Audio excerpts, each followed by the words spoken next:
Hello children, good morning. In the last classes, I completed geography 1, 2, 3 lessons. In this video, I want to start the history part. In previous classes, you learned about the maps. In this video, I explain the story of maps.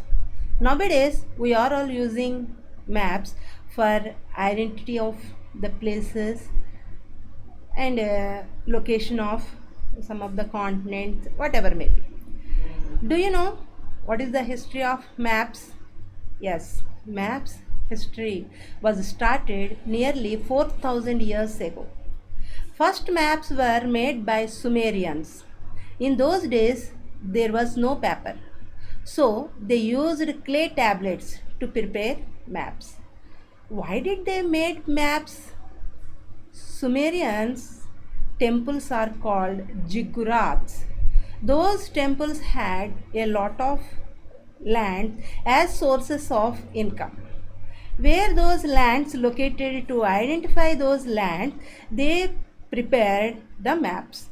After, Greek geographer Anaximander prepared a map. Maps are essential to sailors. Why? Because traveling in the sea is very difficult to them. So they were need maps to reach their destinations. Sumerians and Anaximander prepared maps, but these maps were not clear. They did not use latitudes and longitudes. Ptolemy first prepared map using latitudes and longitudes. Ptolemy books were read by Arabs. One of the Arab geographer, Al-Idrisi, prepared one map. That map is given in your textbook. Now let us come to the lesson, tracing changes through 1000 years. In this lesson, the man's progress is divided by 3 stages. Ancient is medieval, modern. Last class, 6th class, you studied the ancient history. Now, in this 7th class, you will study the medieval history. Medieval history begins in 750 AD to 1750. Between these two years, you have 1000 years gap. What happened these 1000 years? In this entire 7th class, you will study these 1000 years. Okay, children?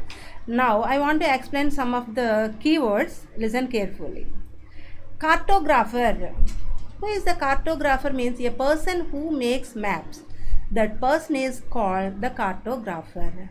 Science of making maps is called the cartography. The science of making maps is called the cartography.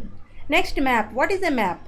Map is a drawing of the earth's surface or a part of it on a flat surface such as sheet of paper. That is called a map. Atlas. The book of maps is called Atlas. Voyage, to make a long journey by ship. History, the period for which we have written record called history. Now, in your textbook, first page, this map is given. Children, you identify your country in this map. This map shows you our country. You did not see your country in this map? Okay. This is the map prepared by the Al-Idrisi. He is one of the cartographer of Arab. Arab cartographer designed this map. It was made in 1154 CE. CE means common era. Which century it is? 12th century. Why? Because 1200 years completed. Now 1100 years completed, 1200 year is going on. That's why it is called the 12th century. It was prepared by the Arab geographer Al-Idrisi. Here he explained in detail the Indian subcontinent from his larger map of the world. It is here he showed to you our India. He used all our Arabic language here. Arabic language. He used in this Arabic language. That's why you did not read anything in this map. Now I want to show you the second map, map 2. This map was made in 1720. So it is in 18th century. How many years gap between map 1 and map 2? Nearly 600 years. In these 600 years, so many changes came in the history. This was prepared by the French cartographer Guillaume de Islet. Guillaume de Islet. He is the name of the French cartographer. This map seems more familiar to us, and the coastal areas in the particular are surprisingly detailed. Yes. You see, I showed those two maps. Both are showing India, but you say the correct one. Second map shows you India. Yes. Why? Because it gives the clear idea, particularly India is shown to you. This map was used by European sailors and merchants on their voyages, who are going one place to another area for their business, and sailors are going to one area to another area. These people all are used these maps very well. Next, I want to explain the similarities and differences between the map 1 and map 2. Map 1 and map 2. Map 1 is prepared in the 12th century. It was prepared in the 18th century. But both are explained you about our India. In this map 1, South India was at the place where North India at the present. Al-Idrisi had taken the directions reversely. South is at the top, and he had taken north in the bottom. That's why the Sri Lanka is shown in the top of the map. Next, in this map, second map 2 is more familiar to us. Sri Lanka is located in the south side of our India, and coastal areas are detailedly explains to you like that. Places names are marked in Arabic language. Al-Idrisi used all the words in Arabic language. Canoes is starting letter K, but he used in that map Q. In UP, that is located in UP, Uttar Pradesh, in spelled as Q. That word started with the letter Q. Here, this map showed Sri Lanka at the top. This map was usually used by sailors and merchants and their voyagers. That is the differences between these two maps. Okay, in these 600 years, so many changes occurred in that history. Next, new and old terminologies. Historians use so many words, but their meanings all are different one to another. One word have different meanings in olden days. Now let us discuss what are those words, what are the different meanings. The historical records exist in a variety of languages which have changed considerably over the years. In the olden days, two languages, mostly medieval Persian language and modern Persian language, two languages are used by them.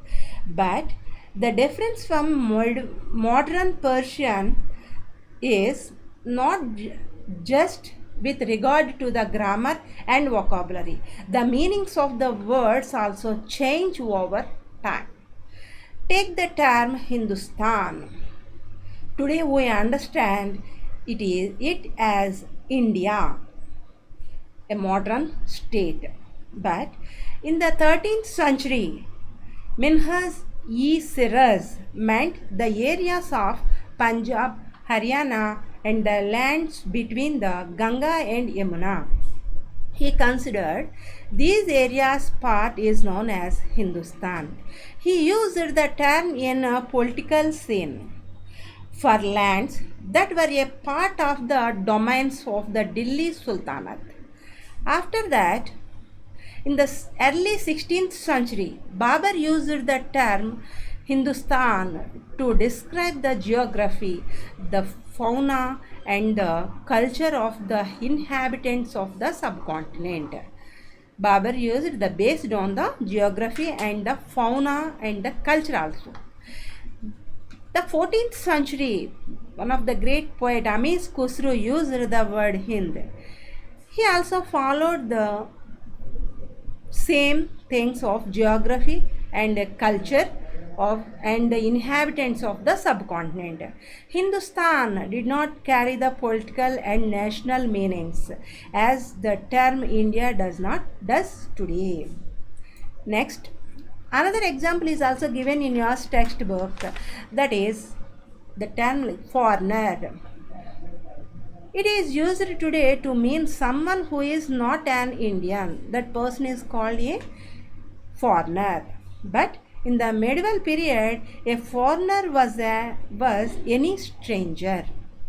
Is called a foreigner. Stranger means unknown person.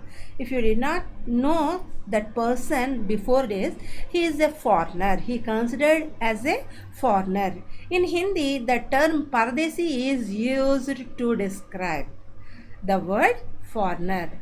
Such a person in Persian, Ajnabi. Ajnabi. Okay, children? In this video, I explained to you these are all things, and one word have different meanings in different years, centuries. It changes its meanings from today's scenario. Next class, I will continue the next lesson.